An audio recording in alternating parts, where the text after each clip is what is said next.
Muy bien, en esta ocasión vamos a ver la generalidad del estudio de ultrasonido. Para comenzar, primeramente veamos algunos principios del estudio. Lo que tenemos es un equipo que emite ondas sonoras. Este equipo lo vamos a conocer como traductor. Es un aparato especial que emite ondas sonoras. Estas ondas sonoras van directo hacia el paciente y entonces estas mismas ondas sonoras rebotan en diferentes regiones y órganos en diferentes tejidos y órganos del paciente. Y estas ondas que rebotan, que las vamos a conocer como eco también, ahí su nombre porque se le puede llamar a veces ecografía, las recibe el transductor. Entonces el transductor emite las ondas sonoras, estas ondas sonoras rebotan, estas ondas sonoras que rebotan contienen información de los tejidos que han rebotado y es así como se genera la imagen, porque el traductor detecta esas ondas sonoras eco. Las imágenes obtenidas por ultrasonido permiten primeramente observar con precisión múltiples órganos difíciles de valorar con los métodos tradicionales. En ese sentido, un estudio de ultrasonido eh, permite también diagnosticar y dar información de que de otra manera no podría ser posible con los métodos tradicionales, como ser la inspección, palpación o ocultación. Por ejemplo, digamos, una mujer que le duele el vientre, realizar un ultrasonido se puede realizar un ultrasonido. Por ejemplo, una mujer que tiene, por ejemplo, hinchado una región de la axila, se puede realizar un ultrasonido para ver qué es lo que tiene. En ese sentido, un estudio de ultrasonido es eficaz al momento de brindar información que no se puede obtener con los métodos tradicionales. Y esta es una ventaja de este tipo de estudios es que no necesita ningún tipo de radiación, ya sea ionizante o no ionizante, sino que son precisamente con ondas sonoras. Esto hace que este estudio no sea invasivo, en el sentido de que no recibe radiación y que puede realizarse sin ningún problema con motivos de menos rigurosidad. Otro aspecto es que el estudio de Estados Unidos permite diagnosticar eficazmente enfermedades, por ejemplo, enfermedades cardíacas, puede utilizarse también, por ejemplo, para diagnosticar el cáncer a través de un ultrasonido en la axila, afectación, para ver la afectación ganglionar. También facilita la realización de procedimientos invasivos. Entonces, al momento de realizar una biopsia, por ejemplo, un, el ultrasonido permite hacer una guía de biopsia para saber exactamente cómo ubicarse al momento de introducir una aguja. Permite monitorear y seguir el tratamiento de algunas enfermedades. Eh, por ejemplo, que puede ser, por ejemplo, un crecimiento bacterial en el corazón, se puede diagnosticar y se puede monitorear y cuando se le aplica un tratamiento, posteriormente ver los resultados, si ha servido o no ese tratamiento. El ultrasonido brinda además información de la longitud y volumen de las estructuras anatómicas, es decir, cuánto mide, por ejemplo, el hígado, cuánto mide el corazón y el volumen de esos órganos. Es un ejemplo. Imágenes en tiempo real del movimiento de los órganos y sujetos externos. Eso también se puede obtener en un estudio de ultrasonido. Información de flujo sanguíneo, esto principalmente con la ecografía Doppler, nos permite ver, por ejemplo, ciertas anomalías cardíacas a través del estudio de flujo sanguíneo y nos permite tener imágenes en 3D. Aquí, como podemos ver, tenemos una ecografía o ultrasonido abdominal que puede emplearse para localizar posibles tumores. Tenemos una ecografía en 3D de un feto y veamos ahora algunos principios físicos del estudio de ultrasonido, principios físicos muy importantes para comprender algunos aspectos de ese estudio. Lo primero es cómo surge el sonido. Bueno, el sonido surge primeramente porque tenemos un objeto externo, digamos la bocina. un parlante de un equipo estéreo. Entonces, este parlante o bocina crea las ondas sonoras porque empieza a emitir energía. Entonces, ¿qué es lo que hace cuando empieza a emitir esta energía?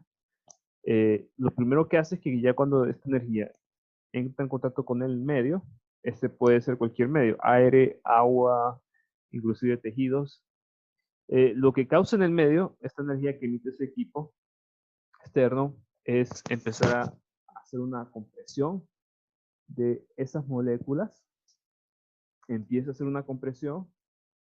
Luego, a medida que la energía avanza por el medio, luego hay una descompresión y luego se repite otra vez la compresión y luego se repite la descompresión y así va siguiendo hasta que la onda se disipa o rebota en alguna superficie.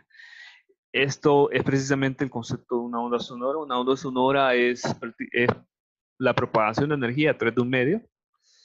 Este medio, como les digo, puede ser aire, que es el más común, es el que nosotros captamos a través del sonido, pero también la onda sonora puede propagarse por un metal, por ejemplo, por agua o por el tejido humano.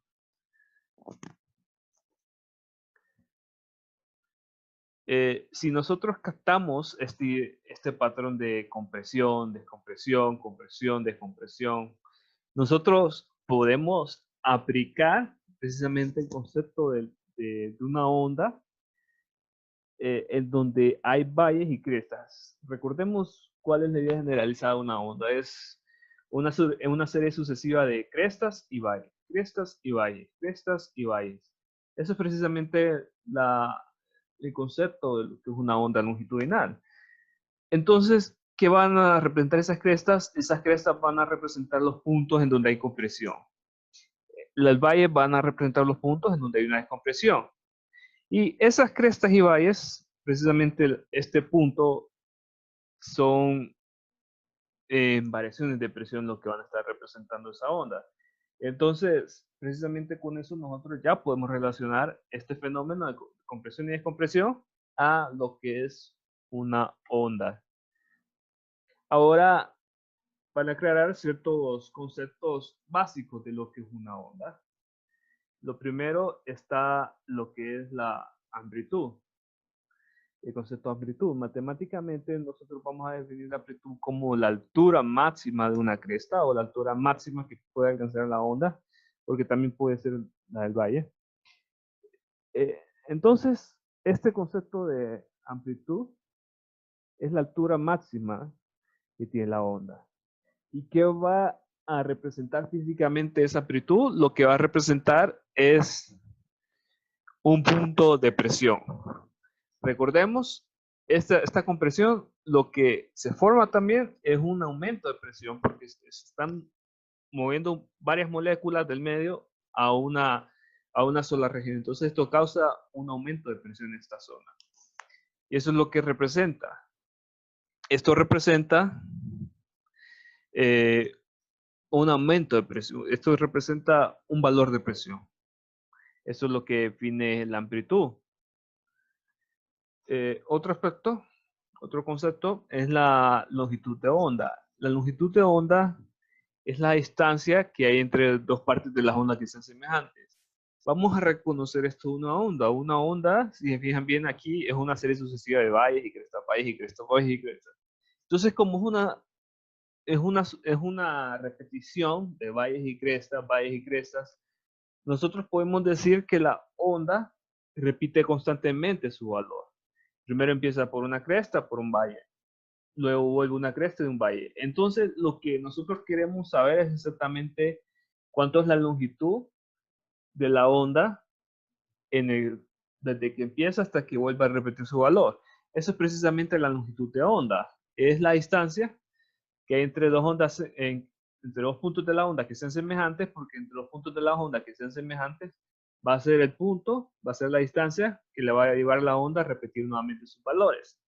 En esto, ustedes pueden tomar dos aspectos. Pueden tomar, primeramente, la distancia entre dos crestas o la distancia entre dos valles, y eso lo pueden atribuir a la longitud de onda.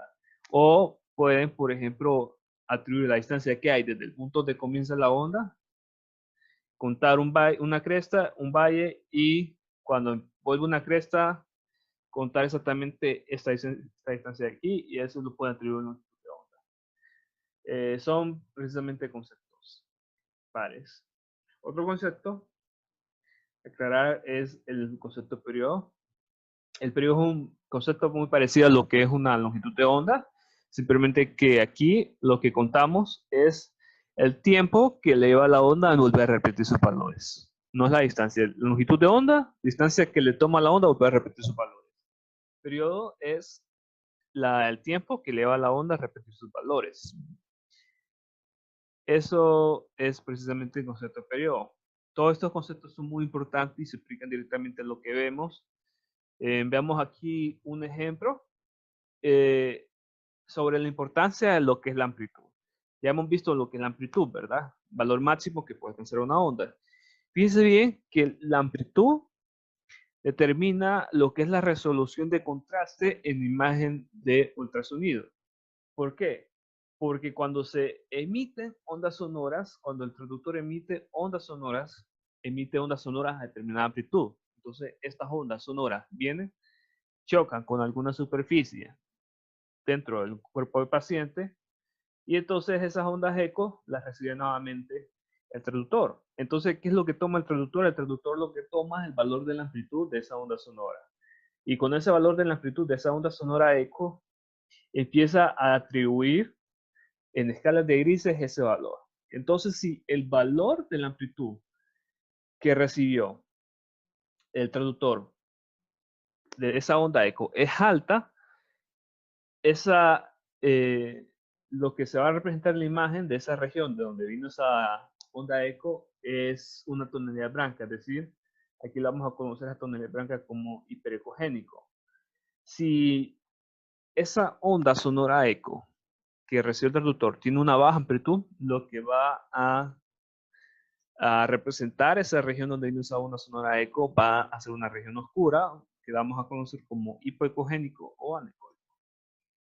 Esa es una relación de lo que es la amplitud. Entonces, fíjense bien que el valor de la amplitud va a estar determinado por el nivel de densidad del medio. Aquí nosotros podemos ver ejemplos de cómo es de qué color se va a observar los distintos tejidos. Aquí nosotros vamos a ver que el hueso se va a observar una tonalidad blanca, el músculo se va a observar también una tonalidad blanca, y así, fíjense bien, que va decreciendo a medida nosotros observamos tejidos con menos densidad. Es precisamente eso, esa relación de la amplitud que se recibe con respecto a la densidad del tejido. Si el tejido que hizo que rebotara esa onda era muy denso, entonces como resultado va a haber una amplitud de esa onda eco muy alta. Y si el tejido que hizo que rebotara esa onda sonora tiene baja amplitud, entonces, si eso, perdón, corrijo eso, si ese tejido que hizo que rebotara la onda sonora tiene baja densidad, entonces va a dar como resultado que esa onda sonora eco tenga baja amplitud. Esa es precisamente la relación que hay en esto. Otro concepto importante es la frecuencia. Fíjense bien que la frecuencia es el número de veces que una onda va repitiendo sus valores en un segundo. Nosotros podemos determinar la frecuencia, tener un concepto más o menos relacionado de cuánta es la cantidad de valles y picos que se observan en la onda. Fíjense bien, si la onda se observan bastantes valles y picos, valles y crestas muy seguido, es que esa onda tiene una frecuencia alta. Si la onda se observan valles y crestas de una manera menos seguida, eso va a tener una frecuencia baja. Este es precisamente una idea entendible de lo que puede ser una frecuencia. Otro aspecto es que la la frecuencia del periodo se relaciona a través de esta ecuación. T es el periodo, así lo vamos a representar, y F es la frecuencia. Entonces el periodo va a ser igual a 1 entre la frecuencia. Esto es una manera muy trivial de representar de relacionar lo que es el periodo y la frecuencia.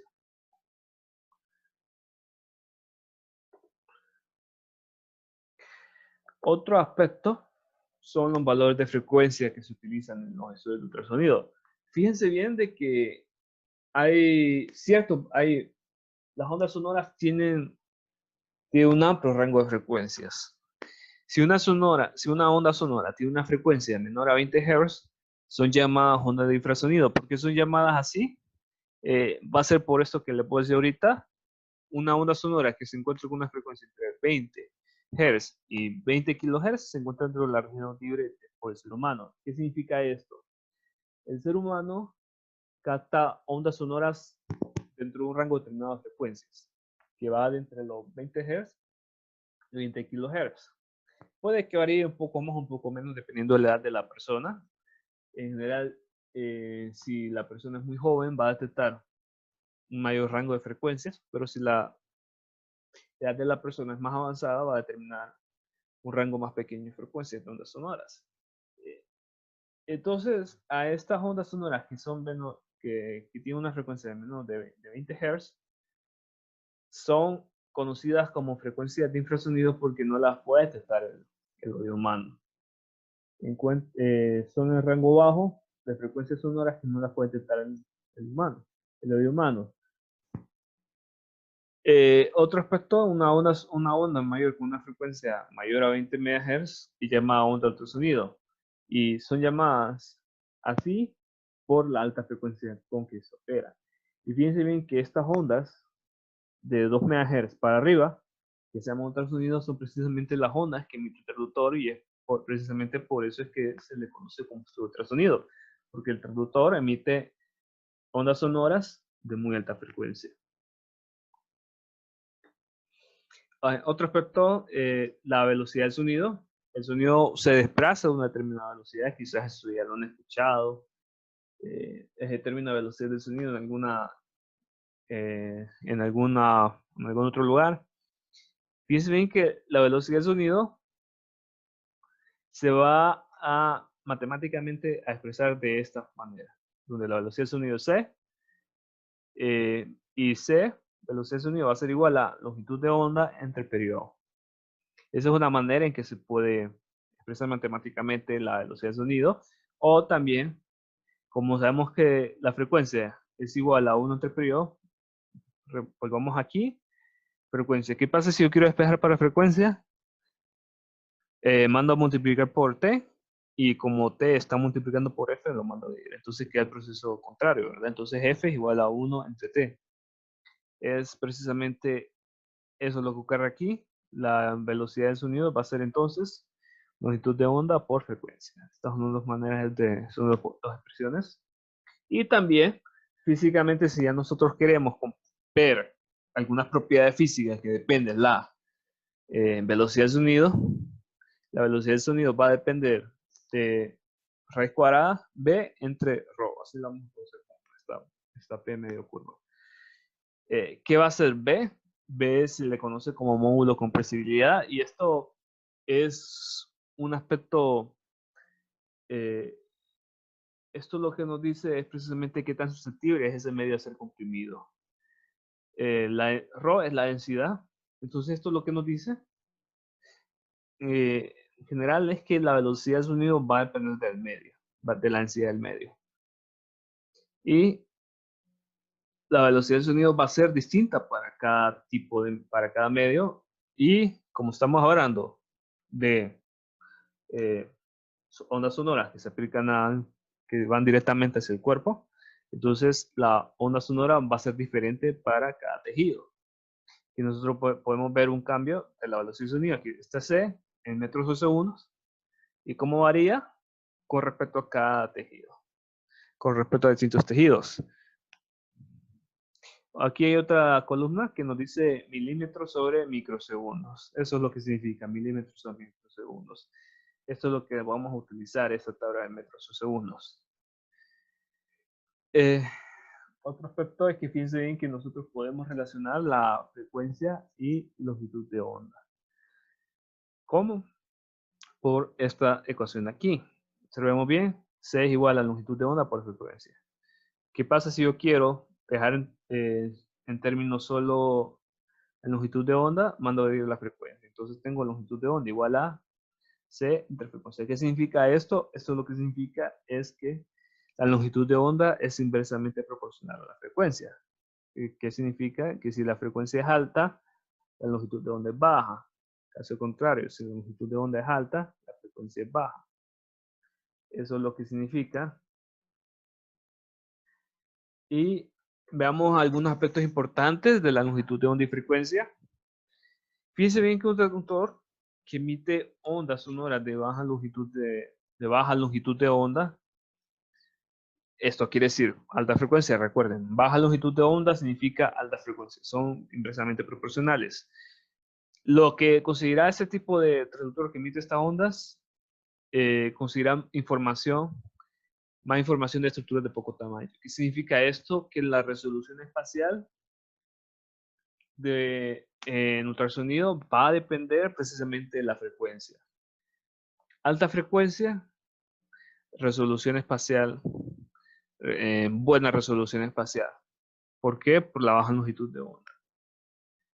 Y viceversa, una baja frecuencia, una baja resolución espacial. La frecuencia, y esto es otro aspecto a aclarar, que emite el traductor, va a variar dependiendo de las regiones que se van a estudiar. Vamos a ver luego en algunas diapositivas más adelante que se utilizan diferentes tipos de traductores. Estos diferentes tipos de traductores van a depender de de qué regiones o a qué profundidad queremos nosotros tener imágenes. Para estudios de tejidos cercanos a la piel se utilizan frecuencias altas de 5 a 10 MHz y para estudios de tejidos a mayor profundidad se utilizan frecuencias bajas de 2 a 5 MHz. Esto es porque la penetrabilidad de la onda sonora va a depender de la frecuencia y también de la longitud de onda, depende de ambos. Pero hablamos de frecuencia porque frecuencia es el parámetro que se puede seleccionar para el estudio de ultrasonido. Entonces fíjense bien que va a depender de la frecuencia. Si la frecuencia es alta, la onda sonora no va a tener mucha penetrabilidad, solo va a llegar hasta regiones superficiales. Y bueno, eso es con altas frecuencias. A bajas frecuencias, la onda sonora va a tener buena penetrabilidad y va a alcanzar regiones más profundas del cuerpo humano. Ahora abordemos un concepto de impedancia. Impedancia es el grado de resistencia que tiene el medio, que presenta el medio cuando la onda sonora pasa a través de ese medio. Consideremos así, por ejemplo, digamos que ustedes quieren caminar en el suelo de su casa y quieren comparar eso a la manera en que ustedes caminan en una piscina que no es profunda y que tenga agua. Ustedes van a ver la diferencia entre caminar en su casa y caminar en una piscina no tan profunda. Obviamente, caminar en una piscina les va a generar, les va a costar más. Esto es precisamente impedancia. Impedancia es la resistencia que tiene un objeto a moverse por un medio, en este caso la onda sonora a moverse por un medio. La impedancia la podemos expresar matemáticamente como densidad por velocidad de el sonido en el medio que nosotros queremos ver.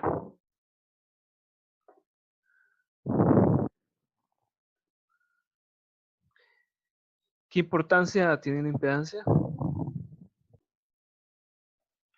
Bueno, esto es muy importante porque fíjense bien de que si un tejido o un medio tiene una densidad alta, es decir, una impedancia alta, que significa bastante resistencia, lo que va a causar es que la onda sonora, la mayor parte de la onda sonora que se emite en el transductor, rebote.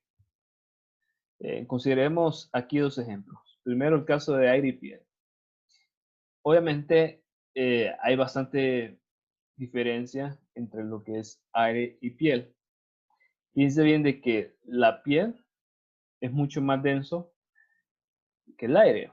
Entonces, ¿qué pasa cuando una onda sonora viene de un objeto poco denso a un objeto más, perdón, la onda sonora viene de un tejido poco denso a un tejido más denso? Lo que sucede es que ese tejido, como va a tener bastante impedancia, va a ocasionar de que la onda sonora, al momento de querer llegar a ese tejido, no pueda atravesar sobre él y solo sea una mínima parte de esa onda sonora que pase hacia ese tejido y la otra parte de esa onda sonora rebote, la onda eco. Esto, si lo queremos ver ya en términos clínicos, en términos ya de efectos del estudio, mírenlo así. Viene la onda sonora, sale del equipo, sale del traductor y lo primero que atraviesa es aire, ¿verdad? Antes de llegar a la paciente atraviesa aire. Luego viene y entra en contacto con la piel y entonces estas diferencias de densidades entre aire y piel, lo que va a ocasionar es que esa onda sonora, la mayor parte de ella rebote de la piel y no pueda pasar a la piel. ¿Qué ocasiona esto? Que no se puede efectuar el estudio, porque ¿qué va a pasar qué va a pasar entonces con la onda sonora que pudo pasar, que pudo transmitir? Se va a ver fácilmente. Entonces, ¿qué es lo que se hace? Lo que se hace es que se añade gel en la piel, en la superficie del paciente, y entonces este gel lo que hace es que esa diferencia de densidades no sea mucha entre los distintos tipos de tejidos. Y precisamente cuando suceda eso, lo que va a pasar es que venga la onda sonora de un medio y quiera pasar a otro medio, pero como van a tener densidades muy parecidas, la mayor parte de la onda sonora no se va a ver reflejada o no se va a ver en eco, sino que la mayor parte se transmita hacia ese tejido.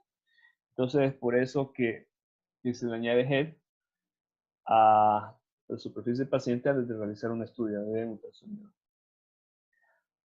Aquí, como podemos ver, diferentes interfaces y la intensidad de la onda que va a reflejarse o la onda eco. Fíjense bien que si esa diferencia de interfaces, esa diferencia de densidades de esas interfaces entre dos tejidos no es mucha, la intensidad de la onda eco o intensidad de la onda de reflexión va a ser muy poca.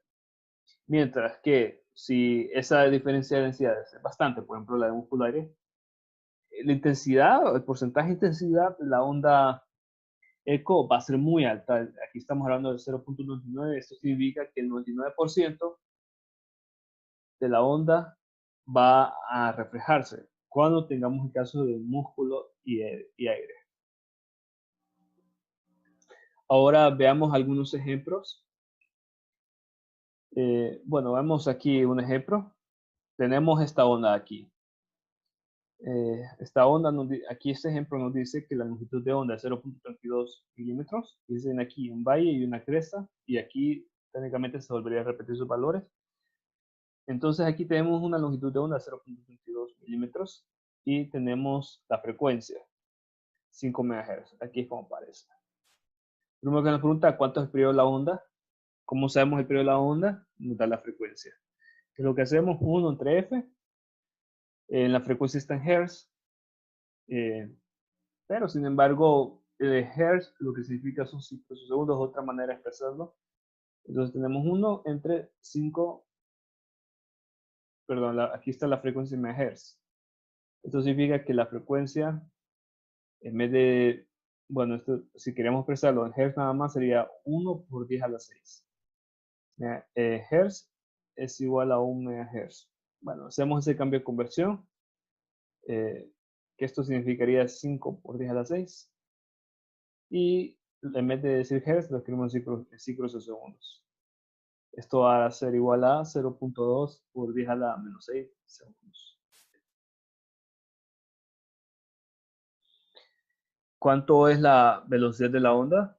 Bueno, aquí puedo tener dos métodos. El primer método se lleva a cabo donde C es igual a la longitud de onda por la frecuencia. Simplemente multiplicamos los dos valores, la longitud de onda ya nos la da. Estos son milímetros. Yo lo que hago aquí es pasar esos milímetros a metros.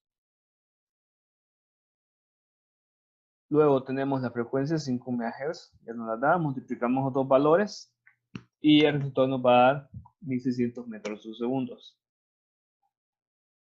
Otro método es precisamente la otra ecuación que está representada.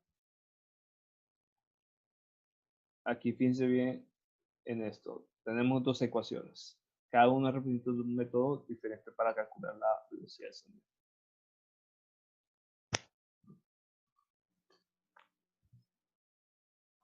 Tenemos entonces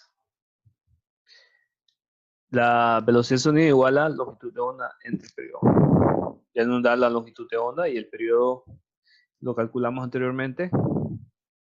Esto nos da 1600 metros por segundo. Fíjense bien ahora, es 1600 metros por segundo. Y ahora nos pregunta cuánto es la densidad en el cual se transporta la onda sonora. Y fíjense bien en esto, la velocidad de sonido es diferente para cada tejido. Tenemos 1600 metros por segundo. Volvamos aquí a una tabla que vimos anteriormente. A esta de aquí. Entonces tenemos 1600 metros por segundo. ¿Qué valor representa? El músculo, ¿verdad? Entonces, ¿cuál es la densidad del músculo? 1068 kilogramos sobre metros cúbicos. Eso es lo que se responde a esa pregunta. Esa es la respuesta a eso. Y lo siguiente nos pregunta cuánto es la impedancia del medio. Es lo que hace la fórmula. Impedancia igual a longitud, a densidad por velocidad del sonido. La densidad, 1068 kilogramos sobre metros cúbicos, velocidad del medio, 1600 metros por segundo. Multiplican esos dos valores y nos da esa cantidad. 1.708.800 kilogramos sobre metros segundos, metros cuadrados sobre segundos. Estos son valores. Y finalmente, ¿qué porcentaje de la onda se convertiría en eco cuando la onda pase el músculo del hueso? Para responder a eso, vayámonos a una tabla de las que tenemos aquí anteriormente. Fijémonos bien aquí. Músculo al hueso. Está el músculo. Lo que queremos saber es, de esa onda sonora, ¿cuánto es el porcentaje que se va a convertir en una onda de reflexión o una onda de eco? Aquí nos aparece 0.41. Es una unidad en decimal. Es lo que hacemos, multiplicar esto por 100 y eso va a ser el porcentaje. Esto y nos va a dar este resultado aquí. Obviamente este dato cambia. Por ejemplo, si en vez del músculo nos hubiese dicho al aire, ¿qué sería el valor? Este de aquí. Si en vez de músculo a hueso, nos dice músculo a pulmones, sería este valor de aquí y lo multiplicamos por 100.